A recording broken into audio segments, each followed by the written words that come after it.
Olá pessoal, esse é o segundo vídeo da primeira aula de Físico-Química 1. No vídeo passado nós discutimos a respeito das propriedades dos gases ideais, também conhecidos como gases perfeitos. Nós vimos que os gases ideais possuem interações interpartículas negligenciáveis, então eles são ideais para a gente começar a estudar a respeito das leis da termodinâmica, que são baseados em princípios macromoleculares, ou seja, nós não precisamos ter o conhecimento da estrutura da matéria para poder descrever as chamadas leis da termodinâmica. Então, nós temos que estudar 4 leis. A primeira é a lei zero, que é a lei de transmissibilidade de energia. A lei zero diz que se nós temos aqui 3 sistemas, A, B e C, A está na temperatura igual a B e B está na temperatura igual a C, então A, B e C estão na mesma temperatura. Parece uma lei um pouco bobinha, mas é o primeiro conceito de transmissibilidade de energia e equilíbrio térmico que nós temos na termodinâmica. Já a primeira lei é uma lei conservativa. Ela fala que a energia de sistemas isolados ou a energia do universo é constante. Então, se nós pegarmos aqui o universo, como todo esse quadrado, e dividirmos o universo em sistema e vizinhança, sendo a vizinhança parte do universo que estamos interessados, pode ser o nosso Becker, o nosso sistema reacional, e vizinhança como o resto do universo, nós temos então o universo. Então a energia aqui dentro não sai nem entra, ela é constante. Temos então 3 tipos de sistemas: os abertos, que podem trocar matéria e energia com a vizinhança; os fechados, que trocam somente energia com a vizinhança, mas não matéria; e os isolados, que não podem trocar nem matéria nem energia com a vizinhança. A energia é um conceito um pouco vago, mas ela pode ser entendida, né, como uma forma de medir o movimento, ou a capacidade de se movimentar. Quando nós medimos diretamente o movimento, nós chamamos de energia cinética. E quando nós medimos a capacidade de movimentar, nós chamamos de energia potencial. Se nós somarmos todas as energias dentro de um sistema, especialmente aquele contendo moléculas, e excluímos as energias externas, a interação que existe dela com a vizinhança, possivelmente energia gravitacional e magnética, e também a sua própria energia cinética do sistema como um todo, nós temos a chamada energia interna, que é a energia relacionada às partículas, às moléculas. Nós temos vários tipos de energia dentro do sistema, que é energia de translação, rotação, vibração, energia eletrônica, energia do núcleo, energia intermolecular. Se nós somarmos todas as energias aqui envolvidas, nós temos então a energia interna do sistema, que é chamado de U. Para os gases perfeitos, a gente pode excluir as energias de interações intermoleculares, porque lembremos que para gases perfeitos as partículas estão muito distantes entre si, então elas não se interagem. Podemos também excluir a energia interna das moléculas, relacionado à rotação ou à vibração. Então, sobra somente a energia cinética, energia translacional. E vocês vão ver em Físico-Química 2, na chamada teoria cinética dos gases, que para os gases perfeitos, a energia translacional depende somente da velocidade do gás, que por sua vez depende somente da temperatura. Então, se não houver reações químicas ou mudanças de fase, a variação de energia interna é igual a zero para processos isotérmicos envolvendo gases perfeitos. Então, a primeira lei, como é uma lei conservativa, ela fala que a energia do universo é conservada. No entanto, as partes que contêm o universo, que é o sistema e a vizinhança, podem trocar energias entre si, de tal forma que essa energia nunca é perdida nem formada. Ou seja, o que um ganha em termos de energia é igual ao que outro perde em termos de energia. Ou seja, ΔU, variação de energia interna, é igual à variação de energia da vizinhança, com o sinal oposto. E há 2 formas de trocar energia entre sistema e vizinhança: ou através do calor ou através do trabalho. O calor existe quando existe uma troca de energia devido a um desequilíbrio térmico, ou seja, devido a um desequilíbrio de temperaturas, ou seja, sistema e vizinhança estão em temperaturas diferentes. E o trabalho vai ocorrer devido a um desequilíbrio mecânico, ou seja, sistema e vizinhança exercem uma força desigual um com o outro. Então, nós temos aqui o enunciado da primeira lei da termodinâmica, que fala que a variação de energia interna só ocorre devido as formas de troca de energia que ele tem com a vizinhança, calor ou trabalho, ou seja, ΔU é igual a calor mais trabalho. De forma que se esses valores forem positivos, energia entra, né, dentro do sistema. Se esses valores forem negativos, energia sai do sistema e chega à vizinhança. Todas essas formas são energia. Então tem unidade no sistema internacional de Joule, no sistema internacional. Aqui nós podemos diferenciar as funções que nós aprendemos em estado e processo. Uma função de estado, como número de mols, volume, temperatura, pressão e energia interna, representa a fotografia do sistema naquele momento, que pode ser medido naquele instante. Já a função de linha, como calor e trabalho, representa uma função que representa a alteração, que representa o processo, que levou o momento 1 até o momento 2. As funções de estado faz sentido a gente descrever as variações, na forma de ΔV, ΔT e assim por diante. Mas não importa o caminho percorrido, importa somente o estado final e o estado inicial. Já não faz sentido representar variações para funções de processo. Então esse termo aqui, ΔQ e ΔW, não existe. Vou até, né, escrever aqui um X em cima que não existe, não faz sentido. A gente vai sempre representar calor e trabalho como Q ou W, nunca como ΔQ e ΔW.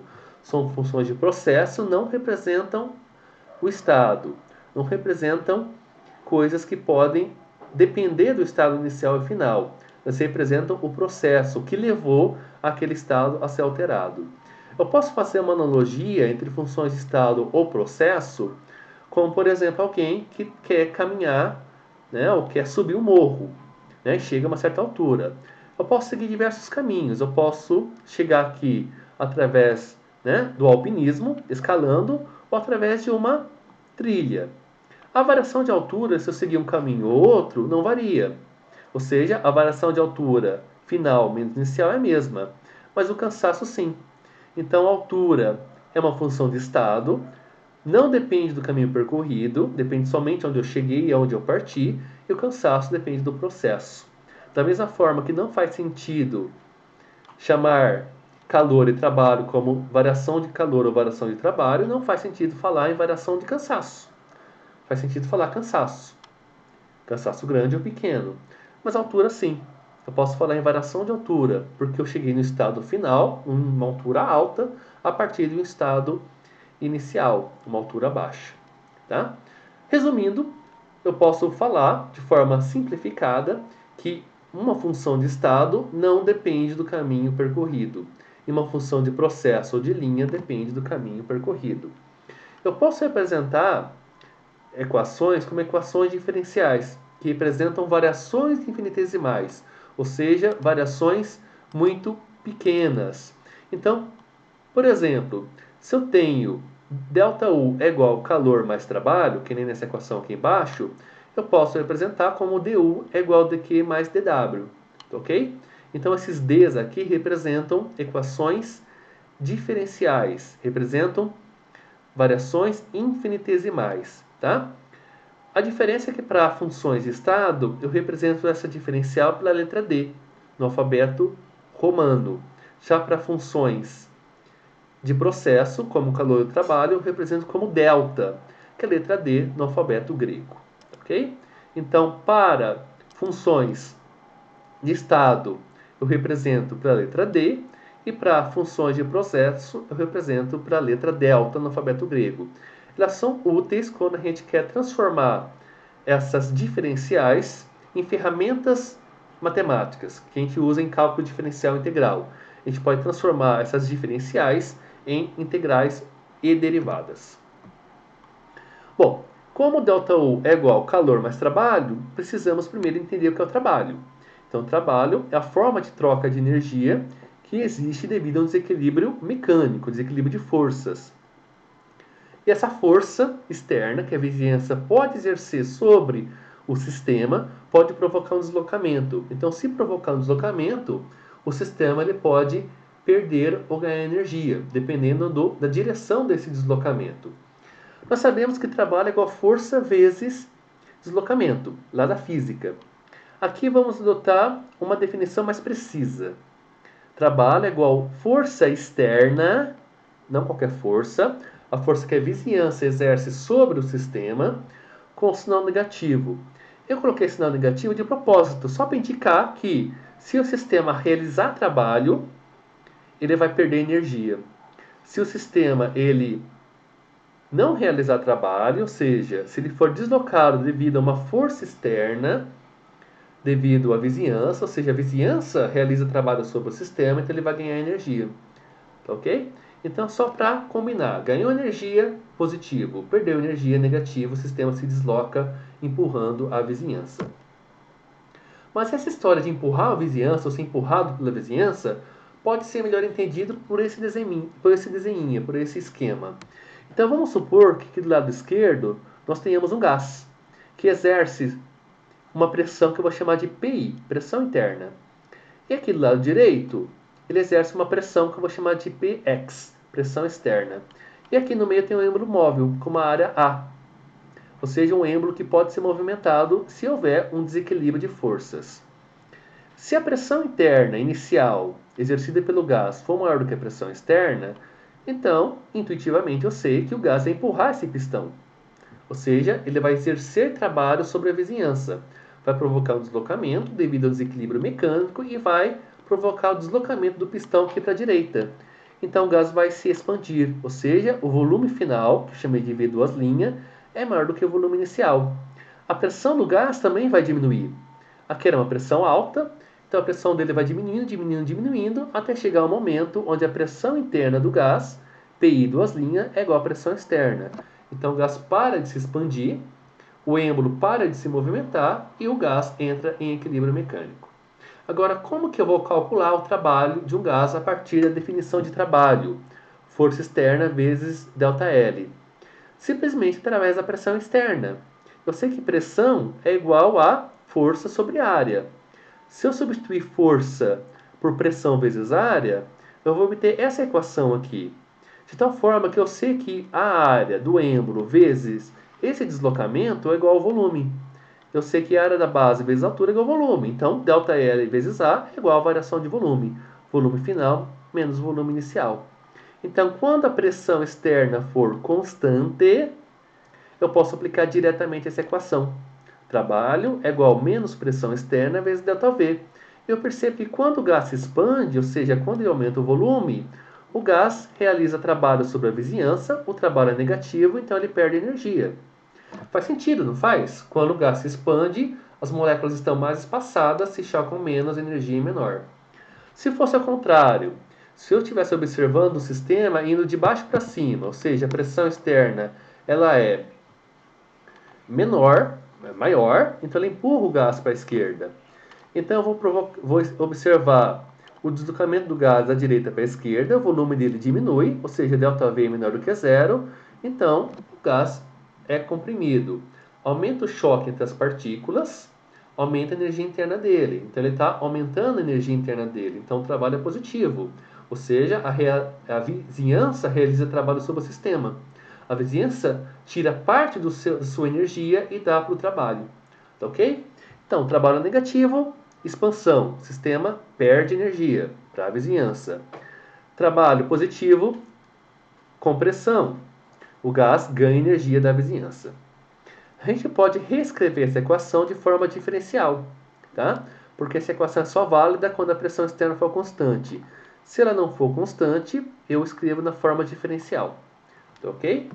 Porque essa equação pode ser transformada numa integral. Isso é interessante se a gente usar gráficos aqui, tá? Então a gente percebe que se dW é igual a menos pressão externa dV, então o trabalho é igual à integral da curva pressão externa dV. Posso resolver essa integral, uma integral simples, né? Ela vira menos pressão externa ΔV. Então a gente volta à equação anterior. Mas se a gente focar aqui, né, na integral, né, eu percebo que o trabalho é igual à área embaixo da curva da pressão externa. Então, se aqui eu tenho um gráfico que mostra como a pressão interna vai diminuindo na expansão, mantendo a pressão externa constante. Então, essa área verde aqui, embaixo da curva verde, embaixo da curva da pressão externa, equivale ao trabalho. Tá? Então, eu percebo que ΔV vezes A pressão externa equivale à área, que equivale a essa equação. Agora, já para a compressão, quando eu estou indo aqui da direita para a esquerda, a pressão externa sempre é maior do que a pressão interna. Então, essa área é um pouquinho maior. Lembrando que sempre eu calculo o trabalho como o módulo dessa área embaixo da curva verde, embaixo da curva da pressão externa. E nesse caso, a pressão externa é constante. Por isso que eu tenho aqui o retângulo. Então, a área do retângulo é simplesmente base vezes altura, ou seja, a variação de volume vezes altura, que equivale sempre igual à pressão externa. Aqui, resolvendo um exercício que a gente desenvolveu na aula presencial, nós temos aqui, calcule o trabalho realizado por um gás que empurra 10 centímetros de um êmbolo de área de 10 centímetros quadrados contra uma pressão externa de 1 atm. Se o sistema ganha 60 joules de calor da vizinhança, qual é a variação de energia interna? Então, basicamente, é só aplicar a equação. Eu conheço aqui a pressão, que está em atm, é só passar para Pascal, multiplica por 10 à quinta.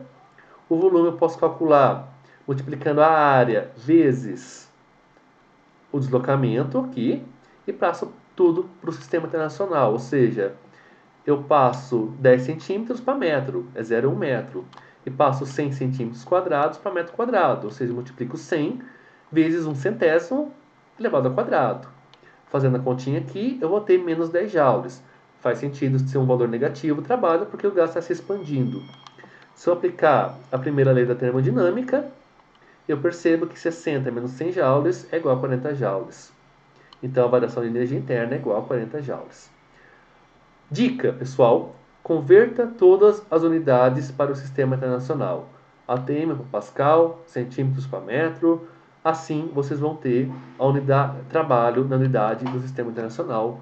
Vocês vão obter trabalho em joule. Um outro exemplo. Uma fita de zinco metálico de 32,7 gramas é lançado num becker com ácido clorídrico, que nem o desenho aqui, ó. Aqui tem o metal zinco em cinza e aqui está a solução de ácido clorídrico. Calcule o trabalho feito pelo sistema em consequência da reação. A temperatura é constante, tá? 25 graus Celsius. Então é a mesma relação, a mesma equação. Pressão externa vezes variação de volume, sinal negativo. Como que resolvo esse exercício se eu não tenho nenhuma informação a respeito dos volumes e a respeito da pressão externa? O primeiro passo é montar a equação. Então, uma equação que não tem nenhum gás no início. Tem só zinco no estado sólido. Ele reage com o ácido clorídrico, que embora seja o gás, ele está aqui no estado aquoso, está dissolvido no líquido, então é um líquido.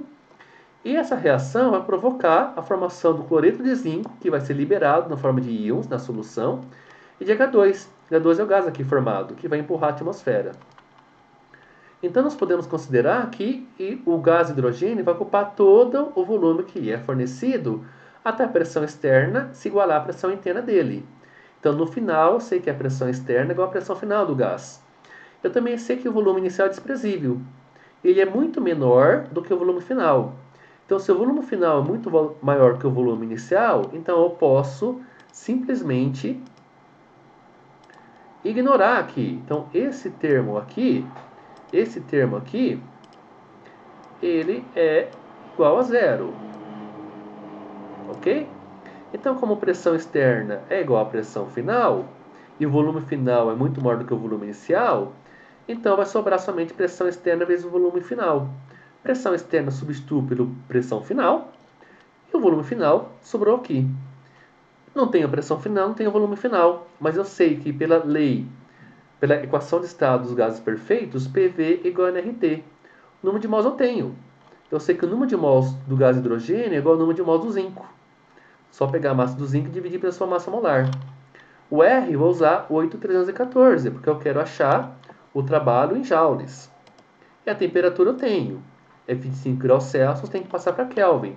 Faço a continha aqui, então eu acho o valor de menos 1.240 joules. Ou dividindo por 1.000, menos 1,24 joules.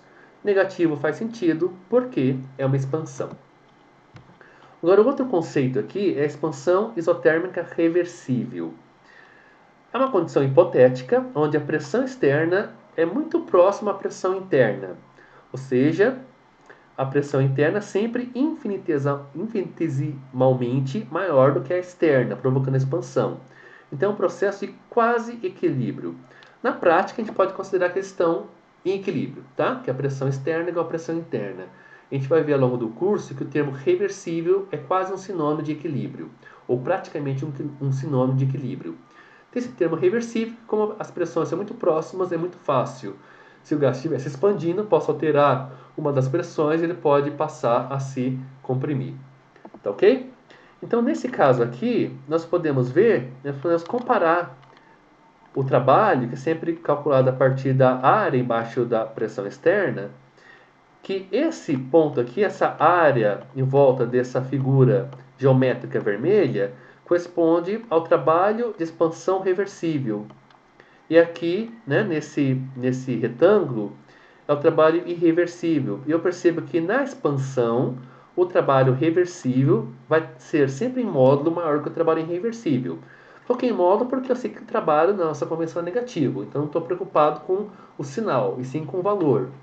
Então, o trabalho reversível é conhecido também como trabalho máximo, porque ele corresponde à energia máxima disponível que o sistema tem, que ele pode desperdiçar para a vizinhança realizando trabalho, tá?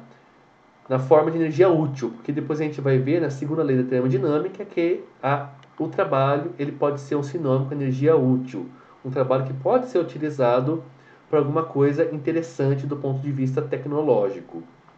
Ele também pode ser conhecido como energia livre ou variação de energia livre. Então, o trabalho máximo corresponde à variação de energia livre do sistema durante esse processo.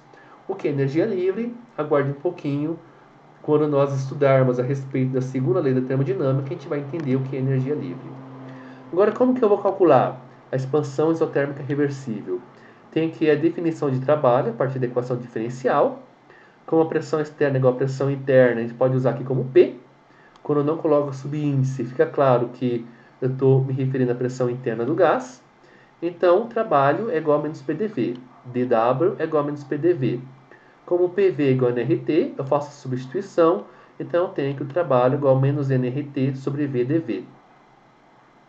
Então, passo para o outro lado, né, diferencial do outro lado na forma de integral. Lembrem que diferencial e integral são valores opostos. Da mesma forma que a subtração é para a soma e a multiplicação é para a divisão. Então, passando, eu tenho aqui a integral. Como n, r e t são constantes, eu posso tirar para fora da integral, que nem eu fiz aqui. Então, fica aqui a integral de 1 sobre v dv. Então, chegamos na integral mais famosa da Físico-Química 1, que é a integral de 1 sobre x dx. Tá? Tá errado aqui, tá? Né? A integral de 1 sobre x dx não é 1 sobre x, é na verdade, né? É na verdade igual a ln de x. Ok? Então, portanto, fazendo a substituição aqui do ln de x, não é x, é v, né? Então, ln de v, e fazendo aqui as substituições do volume inicial e do volume final, nós chegamos nessa equação aqui, que fala que o trabalho reversível e isotérmico é igual a menos nRT ln de V2 sobre V1. Aqui eu percebo também matematicamente, se V2 for maior do que V1, o ln vai ser um valor positivo, então o trabalho vai ser negativo na expansão. Aqui temos aqui um exercício resolvido. Uma amostra de gás oxigênio com 8 gramas a 25 graus Celsius se expande reversível ou reversivelmente de 2 até 2,5 litros. Se o processo é isotérmico, qual é a variação de energia interna sofrida pelo gás? Outra pergunta, qual é o calor perdido ou ganho pelo sistema? Eu coloco uma observação aqui, considera que o gás é perfeito e que não ocorram reações químicas nem transições de fases, ok? Então, basicamente, é uma equação para aplicar a definição de trabalho reversível e isotérmico. Ele tem que obedecer as duas condições, tá? Tem que ser reversível e isotérmico. Aplica a equação, é o gás oxigênio, tá? Então eu divido a massa dele pela sua massa molar, né? É 32 para o gás O2, multiplico por 8,314, convém usar esse valor, porque eu quero achar o valor em joule, ln do volume. O volume até poderia passar para metro cúbico, aqui não precisa, porque como é uma relação de divisão, ambos estão na mesma unidade, então a relação de transformação que eu tenho de V2 para metro cúbico e de V1 para metro cúbico é a mesma. Então eles vão se cancelar. Então aqui é desperdício de tempo eu fazer as transformações. Posso deixar em litro. Tá ok? litro com litro vai dar uma unidade adimensional.